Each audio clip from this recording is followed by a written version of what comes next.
Okey, yang kedua kita lihat pula berkenaan dengan pada tahun ke-28 Hijrah, pembukaan Pulau Cyprus. Jadi mungkin kalau siapa ada maklumat nak berkongsi tentang konflik yang berlaku ataupun macam mana sejarah sekarang ni, apa status Pulau Cyprus sekarang, mungkin boleh kongsikan kepada semua, tak ada masalah. Sebab itulah yang menariknya, Pulau Cyprus ni dia terbahagi kepada dua. Pulau Cyprus, Republik Cyprus, dengan bahagian Pulau Cyprus yang kita kata ada kaitan dengan kerajaan Turki sekarang. Itu mungkin siapa boleh, siapa yang ada info tentang boleh kongsikan lah nanti. Tapi sejarah awal umat Islam mula sampai ke Pulau Cyprus seawal pada tahun ke-28 Hijrah. Itulah yang pertamanya, ulama Islam sampai pada zaman kekhalifahan Uthman bin Affan. Okey, kita baca sikit matannya. Dzikrul Fathul Kubrus. Ini istilah ataupun perkataan kepada Pulau Cyprus. Qila ada banyak pendapat tentang pembukaan Pulau Cyprus ni. Ibn Athir menukilkan semuanya. Qila fi sanatun zaman wa ashrin. 28 pada 28 Hijrah. Kana Fathul Kubrus ala yadin Muawiyah. Orang yang pertama ataupun yang mengetuai ekspedisi pembukaan Pulau Cyprus ini adalah Sayyidina Muawiyah bin Abi Sufyan. Waqila, pendapat yang mengatakan sanatu 29 Hijrah. Waqila salasu wa salasin 33 Hijrah. Waqila innama ruziyat sanatu salasun wa salasin lianna ahluha radaru ala ma nadhkuruhu farazaha al-muslimun. ولما غزاها معاوية هذه السنة غزا معه جماعة من الصحابة فيهم أبو ذر وعبادة بن صامت ومعه زوجته أم حرم والمقداد وأبو الدرداء والشداد bin Aus. Ini antara para sahabat yang menyertai. Jadi nak cerita, dia kata bahawa ada banyaklah tarikh perbezaan tarikh berkenaan pembukaan ini. Dan orang yang mula-mula initiate yang ketuai misi ini adalah Muawiyah bin Sufyan, dan disebut juga antara para sahabat besar lah. Boleh dikatakan para sahabat besar yang turut serta dalam ekspedisi ini. Tadi ada disebut seorang-seorang, antaranya Abu Zar, Ubadah bin Samit, isterinya Ummu Haram, Miqdad, Abu Darda, Syadad bin Aus. Ketika itu mereka ikut serta. Wakana Muawiyah. Okey. Ini saya potong sebab kita akan sambung yang sebelahnya. Jadi kita kata apa? Kalau kita baca balik sejarah ni, nak katakan sahabat Nabi sendiri pun dah pergi sampai Pulau Cyprus tu. Masya Allah. Kita kata kalau mungkin nak lihat jejak tinggalan Islam di sana pun tak ada masalah lah. Mungkin dah berubah, tapi yang penting kita tahulah rupanya sebenarnya sahabat Nabi sendiri dah pergi ke Pulau Cyprus. Jadi tidak hairanlah kenapa kita kata kisah pembukaan Konstantinopel tu, Abu Ayyub Al-Ansari masih lagi ikut dan dimakamkan di sana. Punya memang para sahabat ni join untuk keluar. Mereka ni bertebaran jauh daripada kota Madinah untuk ikut dalam ekspedisi jihad. Mereka dapat pergilah mana macam-macam tempat. Okey, kita lihat satu riwayat lah berkenaan dengan pembukaan Pulau Cyprus. Kalau kita baca dalam sejarah, memang berlaku perubahan. Sebab Muawiyah ni, dia semangat dia kuat. Dia propose, hantar permohonan daripada zaman Umar Al-Khattab lagi. Umar Al-Khattab tak bagi. Umar Al-Khattab, jangan pergi. Umar Al-Khattab ni dia risau, dia takut. Ketika itu, wilayah Islam baru saja dibuka. Jadi mungkin banyak benda yang tak selesai lagi. Beliau takutlah benda-benda yang tak pasti lagi untuk pergi ke naik kapal, pergi ke Pulau Cyprus tu. Sebab ketika itu umat Islam memang hanya biasa peperangan di daratan. Di laut tu tak biasa lagi. Kalau pergi berdagang mungkin tak semualah pergi berdagang, sebab orang Arab ni dia hanya kata berniaga naik unta lah kan, daripada laluan darat lah. Tapi bila laut nak bawa askar pula, itu benda yang kita kata ketika itu Umar tak berani nak bagi, Umar tak izinkan sebab beliau takutlah jadi apa-apa nanti kan. Tapi Muawiyah tak putus asa. Muawiyah bin Sufyan waktu itu, ketika itu, sejak pada zaman Umar, beliau gubernur Syam, gubernur kota Damsyik lah. Senang cerita, kota Damsyik yang menjaga wilayah Syam. Ni Muawiyah ni, sebab dia duduk tepi laut, jadi nak sangat pergi kan, seberang pergi ke pulau, tapi Umar Khattab tak bagi kita gitu. Jadi apabila pemerintahan beralih ke Saidina Osman bin Affan, kat situlah kita kata bermula, kita kata sejarah tercatat apabila umat Islam pertama kali berperang di laut ataupun menyerang Pulau Cyprus. Kita lihat apa yang Al-Imam Ibn Athir nukilkan dalam ni. Beliau kata, falamma kana kana zaman Uthman kataba ilaihi Muawiyah yasta'zinuhu fi ghazwil bahri miraran. Jadi apabila masuk pada zaman Uthman bin Affan, Muawiyah minta izin lagi sekali untuk pergi berperang di laut. Fajabahu Uthman bi akhratin ila zalik wa qala lahu. Uthman kata, la tantakhibun nas wa la takra' bainahum khayyirhum faman ikhtara ghazwan ta'ian fahmilhu wa inhu faf'al. Jadi apabila Muawiyah ni nak kata, tengok Ibn Asim menggunakan miraran. Miraran maksudnya selalu lah kan, banyak kali dah Uthman propose, akhirnya Uthman pun okey pergilah, tapi dengan syarat kena pastikan kat sini Uthman beri jawapan, memberikan izin, tapi dengan syarat kena pilih betul-betul. Dan khayyirhum, pilihlah mereka. Bukan semualah ketika itu dapat pergi. Jadi Muawiyah perlu pilih orang yang betul-betul boleh, yang diyakini lah boleh pergi menyeberang ataupun naik kapal pergi ke Pulau Cyprus. Jadi apa yang tindakan Muawiyah, apakah yang berlaku selepas Uthman bin Affan mengizinkan?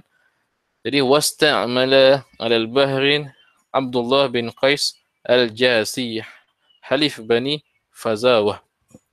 Jadi ni lah, dilantiklah kita kata apa, ketua kapal itulah ketika itu. Muawiyah sebagai panglima, kita kata komander dia. Kemudian dilantiklah kapten untuk set kapal. Jadi antaranya lah Abdullah bin Qais. Ini dia kata wasara muslimun minasyam ila Kubrus. Jadi kita boleh lihat trip yang pertama, perjalanan pertama, umat Islam, tentera Islam ni bergerak daripada Syam pergi ke Pulau Cyprus. Jadi saya akan tunjukkan petanya. Wasara ilaihi Abdullah bin Sa'ad bin Misra. Jadi ada juga tim yang kedua daripada Mesir yang diketuai oleh Abdullah bin Sa'ad. Jadi kita boleh dapat bayangkan Muawiyah bin Sufyan sebagai gubernur Syam, ketua di wilayah Syam, beliau nak lancarkan peperangan. Jadi untuk yang ekspedisi pertama, beliau amanahkan, beliau lantik Abdullah bin Qais untuk mengetuai pasukan daripada Syam, dan dalam masa sama disertai oleh pasukan daripada Mesir diketuai oleh Abdullah bin Sa'ad. Sebab ketika itu kawasan kita kata pada zaman pemerintah Osman bin Affan, dua pelabuhan utama umat Islam ketika itu berada di Syam dan di Mesir. Tapi tidaklah selengkap ataupun se-efisien lah. Baru saja lepas kuasai kawasan tu, banyak lagi lah perlu dibaiki sebagainya. Dan kebanyakan kapal yang digunakan adalah kapal tinggalan daripada tentera Rom lah ketika tu. Kapal-kapal yang ada yang tinggalkan oleh tentera Rom selepas dikuasai oleh umat Islam. Jadi masih baru. First cubaan yang pertama kan. Okey. Fajtama'u 'alaiha fasalahahum ahluha 'ala jizyah 7,000 dinar kulli sanah. Yu'adduna ila rum mislaha la yamna'uhumul muslimun an zalik. Wa laysa 'alal muslimin mana'uhum mimman aradahum mimman wara'ahum. Wa 'alaihim an yu'zinul muslimun bimasiri aduhim min rum ilaihim. Jadi kedua-dua pasukan ni bertemu di Pulau Cyprus. Jadi apa yang berlaku di sana? Dan mereka sekadar berdamai, buat perjanjian. Lepas tu diminta untuk membayar jizyah sebanyak 7,000 dinar setiap tahun, sebagaimana yang dibayar kepada kerajaan Rom, Byzantine ketika itu. Yang pertama. Yang kedua, perjanjian antara umat Islam dengan penduduk Pulau Cyprus ketika itu yang beragama Kristian. Penduduk Cyprus kena bagi kita kata sediakan tempat lah kepada tentera Islam dalam ekspedisi mereka nak pergi menentang berperang dengan kerajaan Byzantine. Jadi Pulau Cyprus ni menjadi tempat persinggahan. Jadi mungkin siapa yang kita kata mengkaji tentang international relation, hubungan antarabangsa, politik antarabangsa sebagainya, mereka mesti akan tahulah betapa penting peranan Pulau Cyprus ni, sehingga dikuasai oleh pelbagai kerajaan. Akhir sekali terpisah dua. Ada Pulau Cyprus dua jenis lah, dua kerajaan yang memerintah Pulau Cyprus ni. Satu lagi yang Republik yang berada di pengaruh Greek, satu lagi di bawah pengaruh Turki. Itulah ceritanya. Jadi ketika itu tidak berlaku peperangan besar sangat, cuma hanya sekadar pergi, lepas tu berdamai, bayar jizyah. Okey. Wa yakun tariqu muslim ila aduwi alaihi. Maksudnya tadi lah persinggahan. Pulau Cyprus sebagai persinggahan kepada tentera Islam nak pergi serang tentera Rom. Jadi dari situ kita boleh lihat, kalau kita lihat yang akan datang nanti, Pulau Cyprus ni antara pembuka ataupun kita kata jalan pertama untuk umat Islam mengepung kota Konstantinopel nanti, yang lama nantilah, jauh lagi lah. Jadi itulah antaranya lah.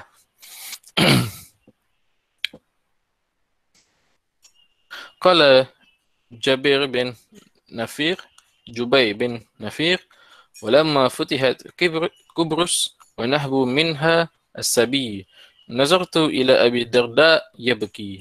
Ni kisah lah. Ni ada kisah daripada yang disampaikan oleh Jubay bin Nafir. Katanya, walamma futihat Kubrus, ketika mana dia buka kota Pulau Cyprus itu, wa nahbu minha as-sabi, dan dijadikanlah kata ditawan lah, penduduk di situ ditawan lah. As-sabi, kita akan lihat apa maksud as-sabi maksud di bawah. Jam'un nisa wa sirar adu al-kafir al-muharib yukhazuna fil harb. Kita kata tawanan lah, mereka yang tertawan dalam peperangan. Apabila mereka ni semua dah ditawan, maksudnya kita dah kalah lah. Dan nazartu ila Abi Darda, Jubay ni melihat Abu Darda. Dan Abu Darda kita sebut, beliau pun ikut serta dalam ekspedisi ini. Abu Darda menangis, ya beki. Fakultu, Jabir ni tanya, Jabir ni cakap, aku pun bertanya lah, ma ya bekika fi yaumin azallahu fihi al-islam wa ahlah wa azalallahu fi al-kufru wa ahlah. Apakah yang menyebabkan engkau bersedih pada hari di mana Allah telah memuliakan padanya Islam dan umatnya dan menghinakan orang kafir pada hari ini? Jubay ni bersemangat. Jubay ni tanya, tapi dia tanya Abu Darda sebab Abu Darda sedih. Itulah para sahabat ketika itu. Qala, Abu Darda berkata, fadaraba mankibai biyadihi.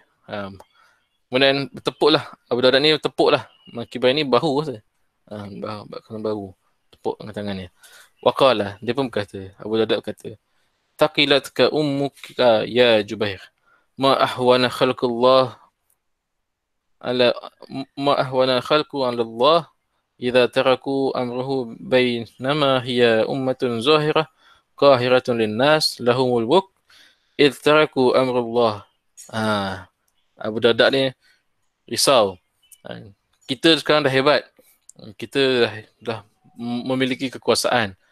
Jadi Abu Darda ni risau, takut dengan kehebatan, dengan kuasa yang Allah berikan ini, menyebabkan mereka ataupun para sahabat ketika itu meninggalkan amruhu bainama hiya maksudnya meninggalkan perintah dan sukan Allah, sebabkan terleka dengan kekuasaan dan kekayaan yang dapat ketika itu. Fasaru ila ma tara fasalata alaihim saba wa idza salata al-saba ala qaumin falaysa lahu fihim hajah. Kalau dah ditimpa macam tu, dah leka dengan kemewahan anugerah yang didapat kekuasaan tu, akan menyebabkan tak ada siapa orang akan memandang kita lagi dah. Akan seolah-olah macam nak kata umat Islam akan menjadi hina lah. Nak gitu. Dia lebih kurang samalah macam apa yang disebut oleh Umar bin Khattab. Kan? Umar ingatkan kita ni adalah umat yang dimuliakan Allah dengan Islam. Dan siapa yang mencari kemuliaan selain Islam, maka Allah akan menghinakan kita, lebih kurang macam itulah. Jadi Abu Darda pun mengungkapkan perkara yang sama apabila beliau melihat atau menyaksikan kemenangan Islam, kejayaan Islam dalam membuka ataupun menguasai Pulau Cyprus ketika itu. Itulah antara kisah-kisah yang kita tak biasa dengar lah. Mungkin kita lihat. Jadi, wa fi hazihi razah matat Ummu Haram bin Malhan al-Ansariyah. Inilah isteri kepada Ubadah bin Samit. Isteri kepada Ubadah bin Samit. Al-qatha balagatuha bi jazirati Qibrus fandalaqat an unuqha famatat tasdiqan lin Nabi sallallahu alaihi wasallam haitsu akhbaraha annaha fi awwali man yarzu fil bahri. Kita biasa dengar hadis tentang pembukaan Konstantinopel. Jadi rupanya ada satu lagi hadis yang Nabi dah menceritakan kepada sahabat perempuan namanya Ummu Haram ni, isteri kepada Ubadah bin Samit. Nabi SAW kata kat Ummu Haram ni, engkau akan menjadi wanita yang pertama atau orang yang pertama mengikuti peperangan di laut. Jadi benda tu terjadi dan akhirnya beliau syahid dalam peperangan tersebut. Jadi kita lihat nota kakinya, iaitu yang pertama lah, huwa ma akhrajahu Ahmad. Sama juga seperti hadis Konstantinopel diriwayatkan oleh Imam Ahmad bi sanadihi an Anas bin Malik radhiyallahu anhu an Haram binti Malhan wa kanat qalatuhu Nabi sallallahu alaihi wasallam qalatuhu anna Rasulullah sallallahu alaihi wasallam. Haram ni adalah makcik kepada Anas bin Malik. Rasulullah SAW, kita baca sikit hadis dia, anna Rasulullah SAW nama atau qala fi baitiha fastaiqaza wa huwa yadhak. Ketika itu Rasulullah tengah tidur, kemudian Rasulullah terjaga dan beliau baginda SAW tergelak. Baginda suka lah. Wa qala uridu Nabi SAW bersabda, uridu alayya nasun min ummati yarkabu zahral bahri akhdar kal muluku alal asarrah. Nabi SAW kita kata ditunjukkan dalam mimpinya, umat Islam ni akan menaiki kapal sebagai seorang raja lah, hebat, menjadi penguasa laut lah, seolah-olah begitu. Qalat fakultu, Ummu Haram ni tanya kepada Rasulullah, fakultu ya Rasulullah ud'u Allah an yaj'alani minhum, berdoalah kepadaku supaya saya menjadi salah seorang daripada umat kamu yang menaiki kapal itu. So kata qala innaka minhum, sungguhnya kamu termasuk dalam kalangan mereka. Masya-Allah. Rasulullah dah beritahu. Jadi itulah yang kata menyebabkan Ummu Haram ni semangat untuk kita kata merealisasikan apa yang sabda Nabi itu, sebagaimana bersemangatnya para sahabat, tabi'in dan pemerintah-pemerintah Islam seterusnya untuk membuka kota Konstantinopel, sehinggalah kepada Sultan Murad yang kedua, Sultan Muhammad Al-Fatih yang begitu kita tahu begitu semangat untuk merealisasikan hadis pembukaan kota Konstantinopel. Rupanya memang benda tu dah menjadi kata pembakar semangat sejak pada para sahabat lagi. Masya Allah. Itulah kisah di sebaliknya. Thumma nama fastaiqaza wa yadhak faqalat ya Rasulullah ma yadhakuka arada alayya nas min ummati yarkabu zahril. Ni antara hadis yang lain. Anta minal awwalin. Fatazawwajaha Ubadah bin Samit fa akhrajaha ma'ahu falamma jazal bahru biha rakabat dabatun fasar'a faqataltuha wa kanat tilka ghazwatu Qibrus fadafanat biha. Jadi daripada nota kaki kita boleh faham ketika Ummu Haram ni ketika Nabi SAW bersabda kepada Ummu Haram ni, beliau belum kahwin lagi. Beliau belum kahwin dengan Ubadah bin Samit. Dia apabila dah disabdakan seperti itu kepada dia, Beliau kemudian berkahwin dengan Ubadah bin Samit dan join perangan ekspedisi pembukaan Cyprus, dan akhirnya dikebumikan di sana. Ada makam beliau di sana. Di sini sebut Fadufinat biha. Dikebumikan di sana. Adalah makam Haram ni, kalau ada lagi lah, kalau kita dapat lihat hari ni di Pulau Cyprus. Okey, kalau dalam kata teks English ataupun kajian-kajian barat disebutlah sebagai Arab Conquest Cyprus ni pada tahun 649. Saya petiklah daripada Wikipedia untuk kita lihat. Pada zaman Muawiyah, lepas tu ada kita sebut Haram jatuh, lepas tu kemudian terbunuh di sana. She was buried at the spot at the Hala Sultan Tekke was built there in the Ottoman times. Adalah ketika itu yang dibina, yang ditanda pada zaman Kerajaan Osmaniyah. Jadi inilah pada tahun 650 ataupun 649. Jadi kita boleh lihat dalam peta ini, saya lihatlah, saya cuba carilah kat mana sebenarnya adakah umat Islam menguasai keseluruhan Pulau Cyprus. Jadi saya lihat rupanya tidak. Peperangan ekspedisi yang pertama ini hanya melibatkan kawasan yang hijau ni sahaja. Maksudnya umat Islam berjaya kuasai kawasan ini dan dapat mengutip atau membuat perjanjian perdamaian dengan penduduk Kristian di sini dan membayar jizyah. Jadi selebihnya masih lagi dikuasai oleh kerajaan Byzantine. Okey, itulah yang pertama kali ekspedisi pertama ke Pulau Cyprus.